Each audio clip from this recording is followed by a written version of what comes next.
आ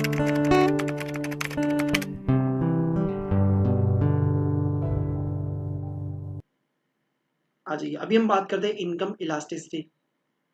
income elasticity के बारे में बात करते हैं बेटा। इनकम इलास्टिसिटी क्या कहता है? Proportional change in demand with respect to proportional change in income. मतलब पहले जो प्राइस की बात कर रहे थे वो अब किसकी बात कर रहे हैं भैया? इनकम की बात कर रहे हैं। सेम टू सेम सारी चीजें सेम है। यहाँ पे भी perfectly elastic income demand, perfectly in elastic income demand, relatively.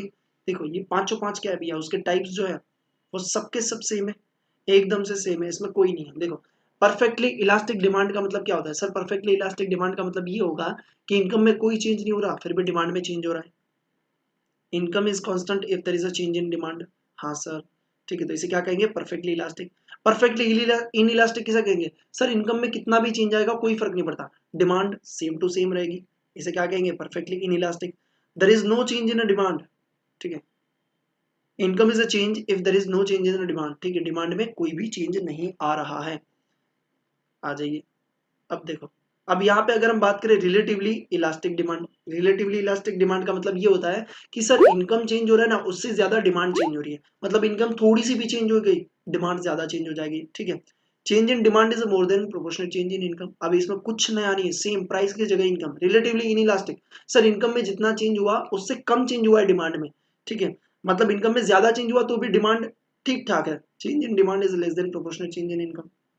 Okay, फिर आता है यूनिटरी इलास्टिक। उसका मतलब ये होता है चेंज इन इनकम और चेंज इन डिमांड दोनों क्या है भैया? सेम है, ठीक है। Change in demand is equal to proportional change in income. हाँ सर, समझ में आता है। फिर आता है cross elasticity demand. Okay sir, cross elasticity demand का मतलब क्या होता है? ओके, क्रॉस इलास्टिसिटी में हमने दो चीज देखी थी, एक तो देखा था कॉम्प्लीमेंट्री और एक देखा था सब्सटीट्यूट। आई होप आपको याद होगा, ठीक है। तो अगर हम देखें, it shows the proportional change in demand of one commodity and proportional change in price of the other commodity. Other मतलब कौन सा हो सकता है? Change in demand of a one commodity,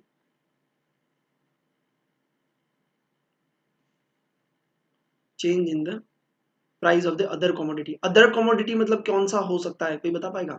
हाँ सर, अदर कमोडिटी का मतलब होता है या तो वो सब्स्टिट्यूट हो सकता है या तो वो कॉम्प्लीमेंट्री गुड्स हो सकता है। क्या आपको समझ में आ रहा है?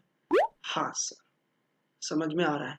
अब देखो, अब यहाँ पे फॉर्मूला में क्या होगा? पहले क्या था? Demand divide by price. But अब यहाँ पे लिखेंगे demand of X price of the Y, क्योंकि दोनों की अलग अलग चीजें लेनी है ना, एक की डिमांड लेनी है, दूसरे की प्राइस लेनी है, ठीक है। तो अगर आप फॉर्मूला में देखोगे तो यहाँ पे आपको हाईलाइट कर पाओगे। देखो यहाँ पे एक्स लिखा हुआ है, यहाँ पे वाई लिखा हुआ है।